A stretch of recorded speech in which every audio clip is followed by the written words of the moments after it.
اگر آپ ذہنی اور جسمانی تھکاوٹ کا شکار ہیں تو میری اس ویڈیو کو ضرور دیکھیے اور ہمارے اس چینل کو سبسکرائب کیجیے گا۔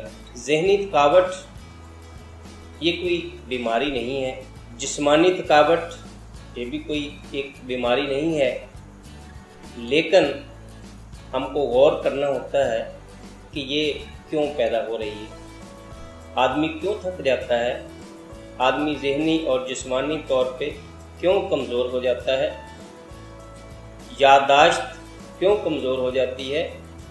تو اس بارے میں آپ کو آج بتا رہا ہوں۔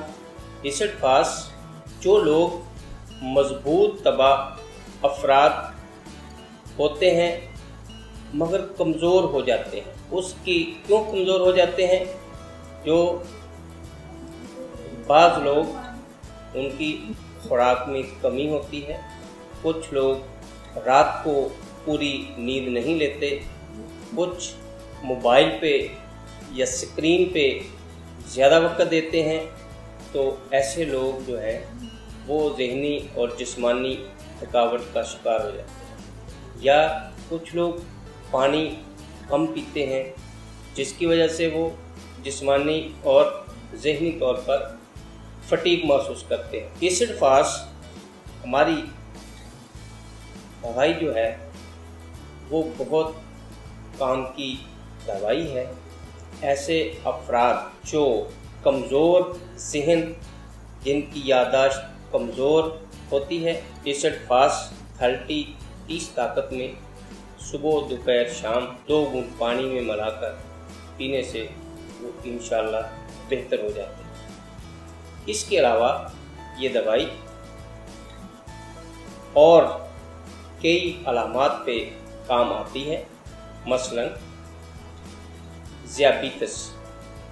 ایسے لوگ جو ڈائبٹیز کا شکار ہوتے ہیں اور ان کی پیشاب کی رنگت دودھیا ہوتی ہے، بہت مفید ہوتی ہے۔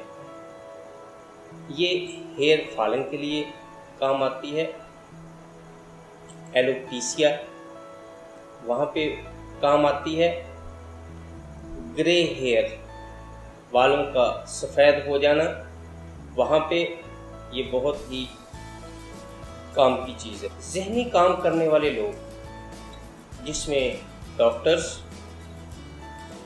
طالب علم، کلرک، وکلا حضرات، جو زیادہ کام جن کو کرنا پڑتا ہے، وہ شام کو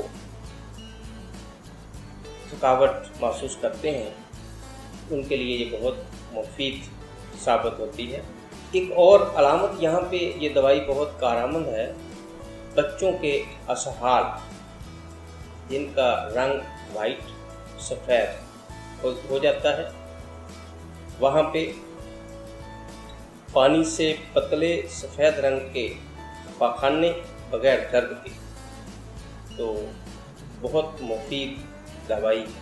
اس میں مردوں کے لیے تحریک جماع بالکل ختم ہو جاتی ہے، اور اس کی وجہ ان کے غم، فکر، اور جس کی وجہ سے یہ کمزور ہو جاتے ہیں۔ ہماری اس چینل کو سبسکرائب کرنا نہ بھولیے گا، اور اس ویڈیو کو اگر آپ کو یہ پسند آئی، انشاءاللہ آئی ہوگی، تو کومنٹس ضرور دیجیے گا۔ والسلام۔